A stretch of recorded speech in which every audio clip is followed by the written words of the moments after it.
भाजपा की सीटें घट रही है और उन राज्यों से सीटें घट रही है जहां पर भाजपा ने 2019 के चुनाव में बम्पर जीत हासिल की थी, जिसके बलबूते भाजपा 300 सीट का आंकड़ा पार कर गई थी। अब उन्हीं राज्यों में भाजपा सीटें घटा रही है। जब उन राज्यों में सीटें घटा रही है, दूसरे स्टेटों में बढ़ा नहीं रही है, तो समझिए कि भाजपा के लिए खतरे की घंटी तो बज चुकी है। लेकिन फिर भी नरेंद्र मोदी ने जो नारा दिया 400 पार, तो उस 400 पार की एक बार जमीनी हकीकत जान लेते हैं कि कौन से राज्य में कहां पर 2019 के चुनाव में भाजपा की सीटें कितनी आई थी और 2024 के चुनाव में सर्वे क्या कुछ बता रही है, कहां पर कितना नुकसान इस वक्त भाजपा को किस राज्य में हो रहा है। तमाम सर्वे की रिपोर्ट पर हम चर्चा करेंगे। उससे पहले आप भी कमेंट्स बॉक्स में अपनी राय दीजिए कि आपको क्या लग रहा है कि कितनी सीटें भाजपा इस वक्त ले रही है और कौन से राज्य में भाजपा घटा रही है। उसकी कमेंट में राय दीजिए। चैनल को फॉलो शेयर सब्सक्राइब भी कर ले ताकि देश और प्रदेश से जुड़ी राजनीतिक खबरें आपसे छूट ना जाए। सभी को नमस्कार, राम राम। मैं कुलदीप खंडेलवाल, दावी सप्रेम न्यूज और हरियाणा न्यूज एक्सप्रेस। लोकसभा के चुनाव के चलते इस वक्त भाजपा की नींद हराम है और भाजपा की नींद इसलिए हराम है क्योंकि भाजपा उन राज्यों में सीट घटा रही है जिन राज्यों में भाजपा की बम्पर जीत हुई थी। भाजपा को 300 आंकड़ा उस वक्त दिया था जब नरेंद्र मोदी की लहर, अब भी राम मंदिर के साथ में 370 को लेकर के भाजपा को शुरू में तो यही लग रहा था कि हमारी नरेंद्र मोदी को यही लग रहा था कि राम मंदिर के सहारे हम 2024 के चुनाव में फिर से नैया पार करा। लेकिन अब अग्निवीर, ओल्ड पेंशन, बेरोजगारी, इनके तमाम मुद्दों ने कहीं ना कहीं भाजपा को थोड़ा नीचे तो जरूर लेकर के आए। तो कौन से राज्य हैं? मैं सबसे पहले बात करूं तो जम्मू की बात इसलिए सबसे पहले जरूरी है क्योंकि जम्मू कश्मीर वो प्रदेश है जहां पर 370 को लेकर के पूरे देश में इस वक्त वोट मांगे जा रहे हैं। 370 को दिखा करके ये लोग अब अपना प्रचार और प्रसार इसी के बलबूते पर अपनी सत्ता लेकर के आना चाहते हैं। लेकिन अब की बार वहां पर भी भाजपा को बड़ा नुकसान हो रहा है। अगर 370 का फायदा जम्मू कश्मीर के लोगों को होता तो वहां पर बीजेपी और भी ज्यादा सीटें लेकर के आती। यानी कि जम्मू का जो खास तौर पर एरिया है और जम्मू लोकसभा सीट है वो तो भाजपा ने 2019 के चुनाव में जीती थी। तो अब वहां की बात करें तो जम्मू के अंदर 5 सीटें हैं जिसमें जो 2019 का चुनाव था 2 सीटें उन्होंने जीती थी। लेकिन अब की बार एक सीट वहां से मिलती नजर आ रही है। यानी कि जो 2019 के चुनाव में उधमपुर और जम्मू दोनों सीटें जीती थी और अब की बार वहां से एक सीट मिल सकती है। यानी कि यहाँ पर भी भाजपा को नुकसान है। इसके बाद बात करें चंडीगढ़ की। चंडीगढ़ केंद्र प्रशासित प्रदेश है, वहाँ के जो समीकरण है वो अलग ही तरह के हैं क्योंकि वहाँ के जो लोग हैं कुछ एरिया में बहुत वीआईपी एरिया है और तो कुछ जो गांव है वहां पर बीजेपी को बड़ा नुकसान है। किरण खेर के बदलने के बाद, चेहरा बदलने के बाद भी भाजपा वहां से अपना जो सीट है वो निकालने में बड़ी मुश्किल नजर आ रही है। तो सीधे तौर पर कहना, जो सर्वे की जो रिपोर्ट है, चंडीगढ़ में भी भाजपा को नुकसान है। इसके बाद बात करें पंजाब की, तो पंजाब में तो आप सभी जानते हैं कि पंजाब में 2019 के चुनाव में जब नरेंद्र मोदी की लहर थी तब ही 2 सीटें वहां से निकाल पाई थी, जबकि वहां पर 13 सीटें हैं। 13 सीटों में से महज 2 सीटें अकाली दल ने ली थी और 2 सीटें भाजपा ने ली थी। अब की बात वहां पर खाता खुलता नजर नहीं आ रहा है। आम आदमी पार्टी के कार्यों के साथ में किसान आंदोलन और खालिस्तानी जैसे मुद्दों को वहां पर पंजाबियों को जिस प्रकार से बदनाम किया गया, इसलिए अब की बार वहां पर भाजपा के लिए बड़ा मुश्किल चुनाव है। तो पंजाब में अभी खाता खुलता नजर नहीं आ रहा है। हिमाचल की बात करें तो हिमाचल में 4 सीट थी और 4 ही सीटें बीजेपी ने 2019 के चुनाव में जीती थी।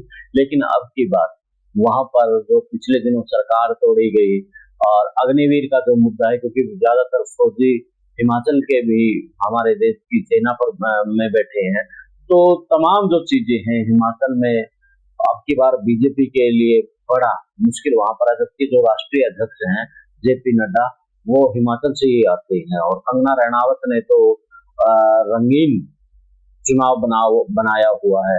पता नहीं क्या क्या बोल रही है, हर दिन ट्विटर पर ट्रेंडिंग में वो चल रही है, अनाप शनाप बोल रही है। तो फिर भी वहां पर हिमाचल में बीजेपी के लिए खतरे घंटी बज रही है।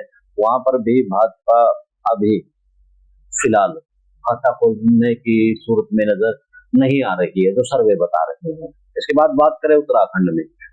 उत्तराखंड में 5 सीटें 2019 के चुनाव में जीती थी और 2024 के चुनाव में भी 5 की 5 सीटें बरकरार रख सकती है, जो सर्वे बता रहे हैं। यानी कि उत्तराखंड एक ऐसा प्रदेश है जहां पर भाजपा रंगत में है, वहां पर दोबारा से वो चुनाव 5 की 5 सीटें निकालती नजर आ रही है। इसके बाद बात करें हरियाणा की, तो हरियाणा में 10 की 10 सीटें 2019 के चुनाव में खींच ली थी। जबकि दीपेंद्र हुड्डा की सीट पर लग रहा था कि ये सीट तो कांग्रेस निकाल लेगी, लेकिन कांग्रेस के वो सीट नहीं निकाल पाई। महज 7,000 के लगभग जो वोट थे उनसे वो दीपेंद्र हुड्डा हार गए थे। और अब की बार हरियाणा में भी परिस्थितियां बदली है और हरियाणा में लगभग 3 से 4 सीटें भाजपा जीतती नजर आ रही है, जो सर्वे की रिपोर्ट बताई जा रही है। दिल्ली की बात करें तो दिल्ली में 7 सीटें हैं। मैं एक बार हरियाणा की बात कर लेता हूँ कि हरियाणा की जो किसान आंदोलन चला, किसान आंदोलन के साथ में अग्निवीर, बेरोजगारी, ये बड़े मुद्दे हरियाणा में 35 वर्ग बनाम 1 वर्ग का जो मुद्दा है उसको भी हवा दी जा रही है। और जो 35 वर्ग है उनको डराया जा रहा है कि अगर सत्ता में हम लोग नहीं आए, ये लोग आ गए, कांग्रेस आ गई, तो आपका जीना दुर्भर होगा। तो इस तरह का माहौल तैयार किया जा रहा है। तो दिल्ली की बात करें तो दिल्ली में 7 सीटें हैं और 7 की 7 सीटें 2019 के चुनाव में जीती थी भाजपा ने। लेकिन अब की बार बड़ा मुश्किल है, क्योंकि दिल्ली के अंदर अब चुनावी समीकरण बदलते नजर आ रहे हैं। आम आदमी पार्टी और कांग्रेस मिलकर के, यानी कि गठबंधन के तहत वहां पर चुनाव लड़ रही हैं आपसी समझौता में, जहां 3 सीटें कांग्रेस को, 4 सीटें आम आदमी पार्टी लड़ रही है। तो कहीं ना कहीं जो वोट बैंक अलग अलग था वो एक हुआ है, तो उस वोट प्रतिशत का कहीं ना कहीं कांग्रेस और इंडिया गठबंधन को फायदा होगा। तो 2 सीटें आम आदमी बीजेपी वहां पर जीतती नजर आ रही है, जो सर्वे बता रहे हैं 2 से 3 सीटें वहां पर भाजपा निकाल सकती है। इसके बाद बात करें राजस्थान की। राजस्थान में 25 की 25 सीटें कांग्रेस की सरकार में भाजपा ने जीती थी। इनकी सरकार कांग्रेस की थी विधानसभा पर, और 25 के 25 सीटें भाजपा जीत ले जाती है। और कुछ महीने पहले ही चुनाव होते हैं, तो बड़ा खेल वहां पर हो जाता है। हाल फिलहाल भी वहां पर बीजेपी की सरकार है, अभी बीजेपी की सरकार बनी है, लेकिन वहां पर राजपूतों की नाराजगी के साथ में जाट और बिश्नोई समाज की भी नाराजगी है, क्योंकि बिश्नोई समाज को जिस तरह से हरियाणा में मान सम्मान मिलना चाहिए था, वो मान सम्मान के साथ में जो वायदे ओबीसी वर्ग में उनको देने के साथ में दूसरे जो मुद्दे थे उन पर भाजपा ने उस तरीके से काम नहीं किया, तो उनकी बड़ी नाराजगी राजस्थान में बीजेपी के लिए संकट पैदा कर रही है। तो वहां पर 15 सीटें के लगभग 14, 15, 16 के आसपास सीटें भाजपा जीत सकती है, जो सर्वे की रिपोर्ट बता रही है। इसके बाद मध्य प्रदेश की बात करें तो मध्य प्रदेश में 29 सीटें हैं लोकसभा की, तो 28 सीटें भाजपा ने 2019 के चुनाव में जीती थी। महज 1 सीट मध्य प्रदेश के उस वक्त के सीएम नुकुल कमलनाथ के बेटे नुकुल नाथ ने वहां से एक सीट निकाल ली थी। अब वहां पर मध्य प्रदेश में शिवराज सिंह चौहान एक बड़ा चेहरा, उन्होंने जैसे लाडली योजना निकाले और सत्ता भाजपा के लेकर के आए, लेकिन सीएम कोई और बना। नाराजगी वहां पर भाजपा में को लेकर के बड़ी लोगों में है, वहां पर भी नुकसान बताया जाता है। तो वहां पर भी लगभग 21 सीटें, ज्यादा नुकसान नहीं है, 21 सीटें वहां पर भाजपा निकाल सकती है। यानी कि 7 सीटों का 6-7 सीटों का नुकसान रहेगा। इसके बाद छत्तीसगढ़ की बात करें, 11 लोकसभा सीट है, जिसमें 2019 के चुनाव में 9 सीटें वहां पर भाजपा ने जीती थी। तो अब की बार वहां पर 7 सीटें छत्तीसगढ़ के अंदर भाजपा जीतती नजर आ रही है, जो सर्वे की रिपोर्ट बता रही है। इसके बाद बात करें झारखंड की, झारखंड में 14 लोकसभा सीटें हैं, 11 सीटें भाजपा ने 2019 के चुनाव में जीती थी। झारखंड में जिस प्रकार से हेमंत सोरेन को अंदर किया गया और चुनाव के वक्त भी उन्हें जमानत नहीं दी गई, तो जो आदिवासी समाज का बड़ा वोट बैंक है, उनके अंदर बड़ी नाराजगी है भाजपा को लेकर के। और जितने भी ग्रुप थे, उन ग्रुपों में अब आपसी तालमेल ठीक बैठ गया है। तो ऐसे में अब भाजपा के लिए बड़ा नुकसान झारखंड से होने वाला है। तो वहां पर महज 4 सीटों के जो सर्वे बता रहे हैं कि 4 सीटें निकाल सकती है। इसके बाद बात करें बिहार की, तो बिहार अब की बार बड़ा खेल कर सकता है। बिहार में जिस प्रकार से नीतीश कुमार ने पिछले दिनों इंडिया गठबंधन बना करके उसका साथ छोड़ करके भाजपा के साथ हो लिए, तो अब भाजपा बिहार में बहुत से ऐसे मामले हैं जिनके कारण से भाजपा का ग्राफ डाउन हुआ और तेजस्वी यादव का वहां पर ग्राफ बड़ा है। न्याय यात्रा भी वहां पर गई राहुल गांधी की। तो तमाम जो चीजें हुई, कहीं ना कहीं वो कांग्रेस यानी कि इंडिया गठबंधन इसमें बिहार के तेजस्वी यादव के पक्ष में गई है। तो वहां पर भाजपा के साथ में जो सहयोगी दल हैं यानी कि एनडीए है, उनको बड़ा नुकसान होने की बात बताई जा रही है। तो बिहार में पिछली बार भी 17 सीटें पर चुनाव लड़े, 17 सीटें भाजपा जीत गई थी, लेकिन अब की बार भाजपा की जो सीटें बताई जा रही है महज 7 सीटों पर ही खेल बताया जा रहा है कि 7 सीटों पर भाजपा चुनाव जीत सकती है, जो सर्वे बता रहे हैं। तो बड़ा नुकसान बिहार में भी है। इसके बाद बात करें यूपी की यानी कि उत्तर प्रदेश की, 80 सीटें, बड़ा स्टेट है, बड़े मुद्दे, हिंदुत्व का सबसे बड़ा राग गाने वाला राम मंदिर भी वहीं पर है, लेकिन वहां पर भी अब की बार खेल हो सकता है, क्योंकि खेल मोदी जी और शाह जी योगी के साथ में कर रही हैं। तो वो गुटबाजी कहीं ना कहीं बड़ी भारी पड़ सकती है। जो टिकटों का वितरण हुआ उसमें योगी की जो चेहरे थे, योगी के जो साथी थे, समर्थक थे, उनको टिकट नहीं मिले, जिसके कारण से बड़ा यानी कि उनके अंदर नाराजगी। इसके साथ में पिछले दिनों खबरें चली थी कि अमित शाह योगी की मोदी के बाद शाह आना चाहिए था, मोदी के बाद योगी जो शब्द आया है उससे शाह परेशान है। तो ऐसे में वो केशव प्रसाद मौर्य को सीएम पद चुनाव के बाद में देने वाले, यानी कि योगी से सीएम का पद जाने वाला है।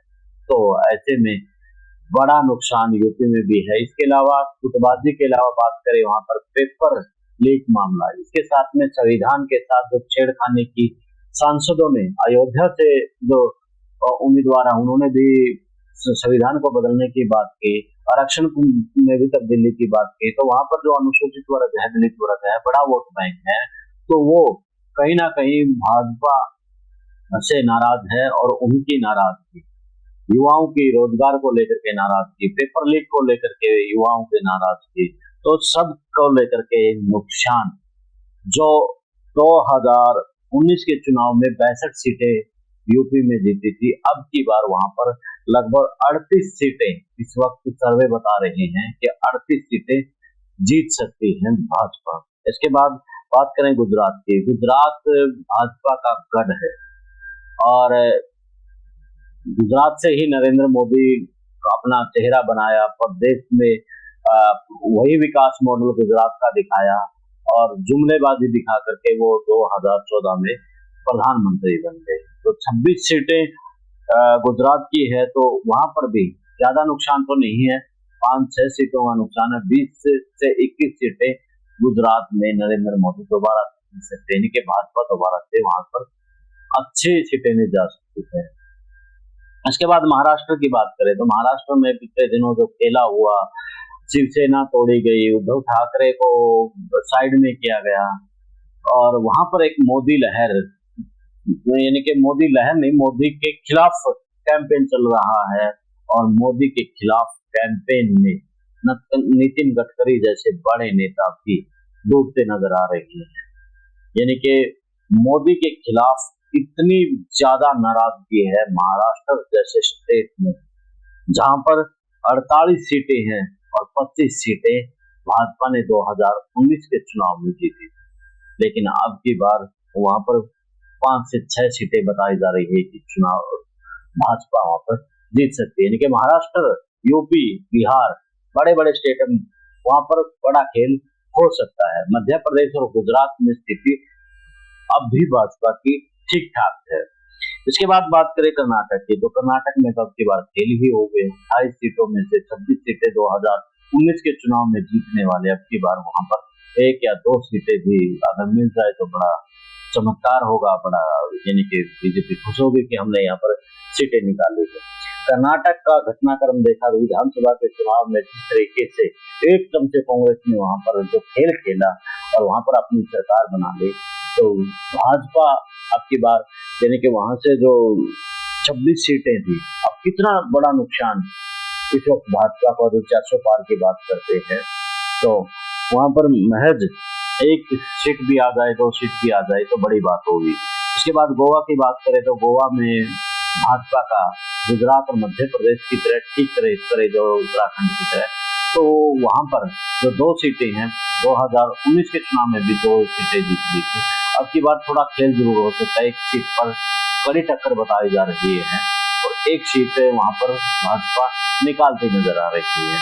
साथ उड़ीसा की बात करें तो उड़ीसा में भी भाजपा की हालत बड़ी खस्ती हालत में नजर आ रही है। उड़ीसा में जहां 21 सीटें है तो 2019 के चुनाव में 8 सीटें उड़ीसा ने जीत ली थी, लेकिन अब की बार उड़ीसा में बीजेपी खाता खोलती नजर नहीं आ रही है, तो बीजेपी के लिए उड़ीसा से भी बुरे संकेत इस वक्त सर्वे बता रही है। इसके बाद बंगाल की बात करें तो बंगाल में लगभग 42 लोकसभा सीट है, जिसमें से 16 सीटें 2019 के चुनाव में बीजेपी ने जीत ली थी। हालांकि पश्चिम बंगाल के अंदर संदेश खाली और तमाम बड़े इशू उठाने की कोशिश भाजपा ने की, लेकिन उन मुद्दों के अंदर भी भाजपा को खास फायदा होता नजर नहीं आया। तो हाल फिलहाल के सर्वों की बात करें तो 8 सीटें वहां पर बीजेपी जीती नजर आ रही है। पश्चिम बंगाल ममता बनर्जी के टीएमसी का गढ़ है, गढ़ को तोड़ने के लिए भाजपा ने तरह तरह के दांव पे भी लगाए। शुभेंदु अधिकारी के साथ में और नेताओं को भी तोड़ने की कोशिश की। साथ में टीएमसी नेता अभिषेक बनर्जी यानी कि ममता बनर्जी के भतीजे को भी लाने ईडी के समन भेजे गए, यानी कि तरह तरह से परेशान किया गया, लेकिन ममता बनर्जी का जो किला है वो बीजेपी भेद नहीं पाई। तो इसी प्रकार से पूरा हाल में, यानी कि बीजेपी की बात करें तो बड़े जो बहुमत का आंकड़ा है उस बहुमत के आंकड़ा तक पहुंचती भाजपा बड़ी मुश्किल नजर आ रही है। तो आपको क्या लगता है? आप भी अपनी राय कमेंट्स बॉक्स में जोड़ दीजिए कि क्या कुछ लगता है। देश और प्रदेश की खबरों के लिए देखते रहिए विश्व प्रेम न्यूज़ और हरियाणा डॉट। मुझे दे इजाजत, मिलते हैं एक नए मुद्दे के नए विश्लेषण के साथ। जिंदाबाद।